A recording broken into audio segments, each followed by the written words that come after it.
Hello बच्चों, let's read this question. The question says suppose a body of mass m and a specific heat capacity s is at temperature T2. Let T1 be the temperature of the surroundings. If the temperature falls by a small amount dT2 in time dt, then the amount of heat lost is. Option first, dq is equal minus 4 ms dt2. Option B, dq is equal to 2 ms dt2. Option C, dq is equal ms dt2. Option fourth, dq is equal minus 2 ms dt2. तो इस question के अंदर हमें दिया गया है कि एक बॉडी है जिसका मास m है, स्पेसिफिक हीट कैपेसिटी s है एंड टेम्परेचर क्या है T2. इन्वायरमेंट का जो सराउंडिंग्स का टेम्परेचर है वो है T1. यदि ये जो टेम्परेचर है फॉल करता है dt2 इन टाइम dt, तो हमें हीट लॉस की जो वैल्यू है वो फाइंड आउट करनी है. तो बात करते हैं की कंसेप्ट की. तो की कंसेप्ट की यदि बात करें इस क्वेश्चन के लिए, तो की कंसेप्ट हमारे पास क्या होगा. हम जानते हैं कि यदि किसी बॉडी की स्पेसिफिक हीट जो है वो हमें गिवन है, तो और बॉडी का जो टेम्परेचर है वो हम चेंज करते हैं, तो उस टेम्परेचर चेंज के लिए हमें कितनी हीट रिक्वायर्ड होगी वो किस प्रकार से फाइंड आउट करते हैं, ये हमारा क्या हो जाएगा, की कंसेप्ट हो जाएगा. तो यहाँ पे मैं बात करता हूँ heat required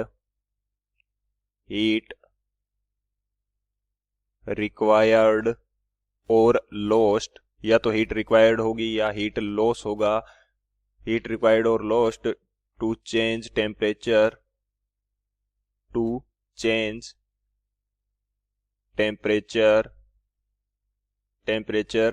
by delta T.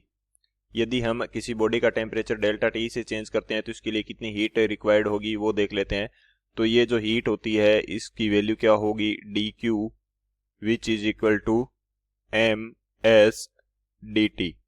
यदि हम टेम्परेचर चेंज किससे कर रहे हैं, डी टी से कर रहे हैं, न कि डेल्टा टी, तो ये डी टी क्या हो जाएगा, हमारे पास है टेम्परेचर चेंज, डी क्यू क्या हो जाएगा, एम एस डी टी. ये हमारे पास क्या रहती है, हीट रिक्वायर्ड. एम हमारे पास क्या है, मास ऑफ बॉडी.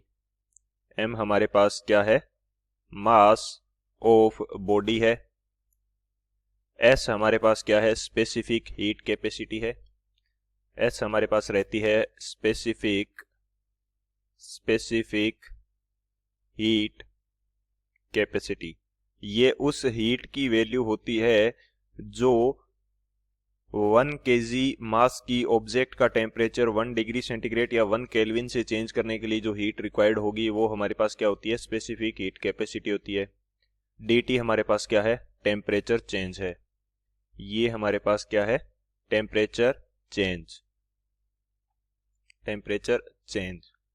तो ये हमारा की कंसेप्ट रहेगा. इस फॉर्मूले के अंदर जैसे ही हम वैल्यू पुट कर देंगे तो हमारे पास इस क्वेश्चन का जो आंसर है वो आ जाएगा. तो बात करते हैं सॉल्यूशन की. यदि बात करें तो हमें पूछा गया है कि जो हमारा बॉडी है उसका मास m दे रखा है, स्पेसिफिक हीट कैपेसिटी s दे रखी है एंड इसका जो इनिशियल टेम्परेचर है वो हमें T2 दे रखा है. इन्वायरमेंट का जो टेम्परेचर है वो T1 है. तो दोनों के अंदर यदि टेम्परेचर डिफरेंस है तो हीट का फ्लो होगा. हमें क्वेश्चन के अंदर बोल रखा है कि यदि हमारा dt टाइम के अंदर टेम्परेचर चेंज क्या होता है, dt2 होता है, तो हम जो हीट लॉस्ट करेंगे या बॉडी जो हीट लॉस्ट करेगी वो कितनी होगी. तो हमारे पास फॉर्मूला क्या कह रहा है, dq which is equal to M S D T. और अब ये जो dt की वैल्यू है ये हमें क्वेश्चन के अंदर दे रखी है कि कितना टेम्परेचर चेंज हो रहा है, dt2. तो ये वैल्यू जैसे ही हम पुट कर देंगे तो हमारा आंसर आ जाएगा. dq हमारे पास क्या हो जाएगा, M S D T two, क्योंकि हमारा टेम्परेचर चेंज कितना हो रहा है, टेम्परेचर चेंज हो रहा है dt2 के इक्वल. तो बाकी कोई अदर वैल्यूज का इसके अंदर रोल है ही नहीं. तो हमारा जो फाइनल आंसर क्या हो जाएगा, dq is equal to M S D T two. तो बात करते हैं ऑप्शन की, कौन सा ऑप्शन यहाँ से करेक्ट हो जाएगा. जो ऑप्शन सी है dq is equal M S D T two, तो ये हमारा करेक्ट हो जाएगा. So option C is the final answer. I hope you understood it well. Best of luck. Thank you.